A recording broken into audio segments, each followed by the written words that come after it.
Share করো, আর নিত্য নতুন রেসিপি পাওয়ার জন্য অল করে রেখে দিও, সাবস্ক্রাইব করে অল করে দিও।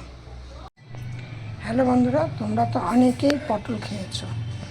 পটল তো আমরা ওই তরকারিতে অনেক রকমের তরকারি, মাছে এটা ওটা অনেক রকম খাওয়া হয়, কিন্তু আজকে যে তোমাদের সাথে রেসিপিটি আমি শেয়ার করব সেইটা তোমরা করে খেয়ে দেখবে, তারপরে তোমরা আমাকে কমেন্টে জানাবে কেমন খেলে।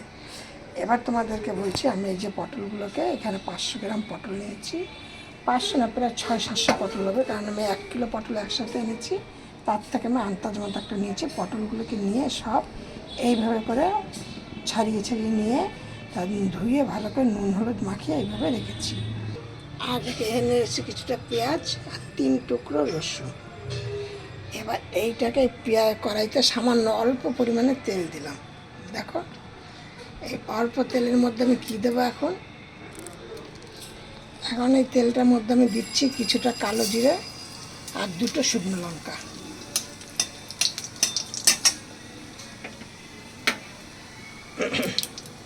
তারপরে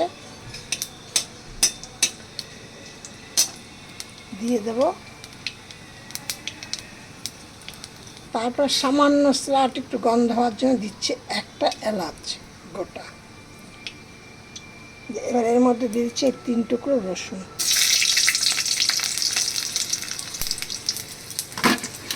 এবার দিয়ে দিচ্ছি পেঁয়াজ। এবার এই পেঁয়াজগুলো যখন একটুখানি হালকা হালকা কালার হয়ে আসবে তখন দেবো নামিয়ে দিই। এবার দেখো আমার এইগুলো কিন্তু পুরো একটুখানি কালার হয়ে এসছে। এবার আমি এইটাকে দেবো, পুরোটা নামিয়ে দেবো।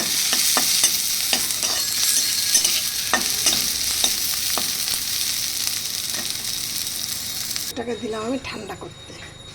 এবার কড়াইতে আবার তেল দিয়ে দিলাম। এবার এর মধ্যে একে একে আমি দিয়ে দেবো এই পটলগুলোকে। তেলটা গরম হয়ে গেছে, এবার দিয়ে দিচ্ছে এই পটলগুলো। একদমই নর্মাল একটা রান্না, কিন্তু এইটা তোমরা করে খেয়ে দেখো, হেভি টেস্টি। আমি যেভাবে করছি তোমরা এটা এখন বেশ লাল লাল করে পটলগুলোকে ভেজে নেবে। নিয়ে এবার দেখো আমার পটলগুলো কিন্তু ভাজা হয়ে গেছে। এবার পটলগুলোকে একে একে সব তুলে দেবো।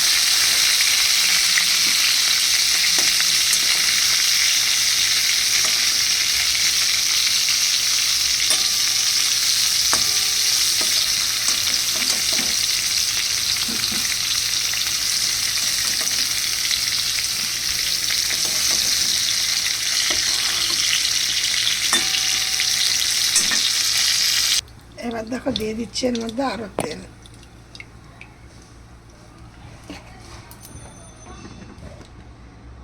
এবার এইখানে আমি নিয়েছি লঙ্কা জিরে ধনে পেস্ট করা 2 চামচ।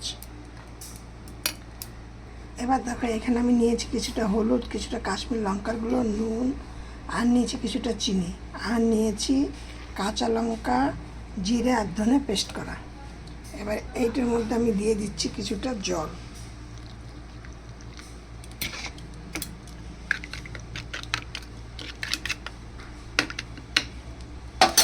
এইটাকে আমি এবার এই তেলের মধ্যে দিয়ে দিচ্ছি। এবার ধরো মশলাটা কিন্তু হতে থাক। আর আমি এইখানে এই যে এলাচ, কালো জিরে, তারপরে শুকনো লঙ্কা, পেঁয়াজ, রসুন, এইটাকে এবার আমি এখানে দিয়ে পেস্ট করব। আমি তোমাদের সবার আগেই দেখেছি, এইটা কিন্তু আমি একটু কড়াইতে নেড়ে রেখেছি। এইটাকে আমি এইভাবে পেস্ট করে নিয়েছি। এইটা আমি এর মধ্যে আবার মশলাটার মধ্যে দিয়ে দিচ্ছি।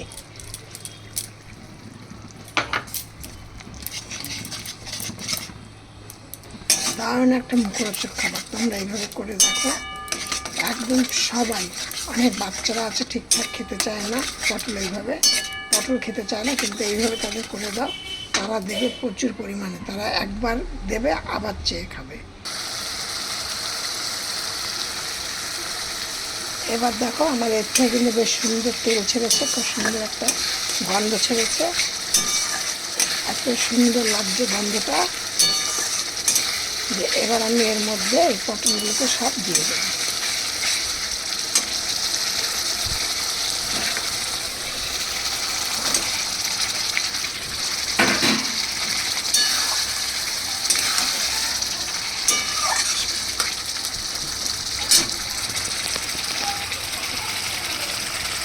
দেখো এর মধ্যে অনেকটা তেল তেল লেগে আছে, তাই একটুখানি ধুয়ে জলটা এর মধ্যে দিয়ে দেবো।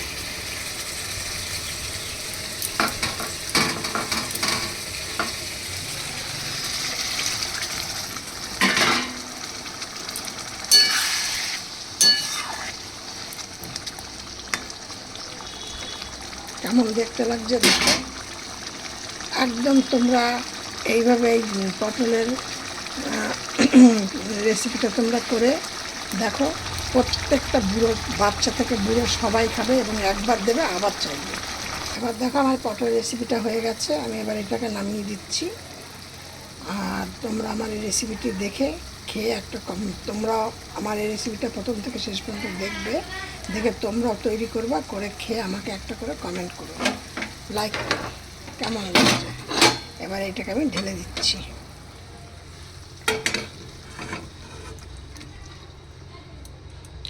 এবার এটাকে গরম গরম ভাতে তোমরা পরিবেশন করো। এইটা দিয়ে কিন্তু লুচি পরোটা খেতেও ভালো লাগবে, তারপরে রুটি খেতে ভালো লাগবে, গরম ভাতের সাথে ভালো লাগবে, খুব দারুণ একটা খাবার। যে কালারটা দেখো। আমার ভিডিও এই পর্যন্ত, রেসিপি এই পর্যন্তই, আবার অন্য কোনো রেসিপি। তোমরা সব ভালো থাকো, সুস্থ থাকো। আমি চম্পা রেসিপি হাউস থেকে তোমাদের এই রেসিপিটি শেয়ার করছি, শেয়ার করলাম। তোমরা এই রেসিপিটি দেখে একটা লাইক কমেন্ট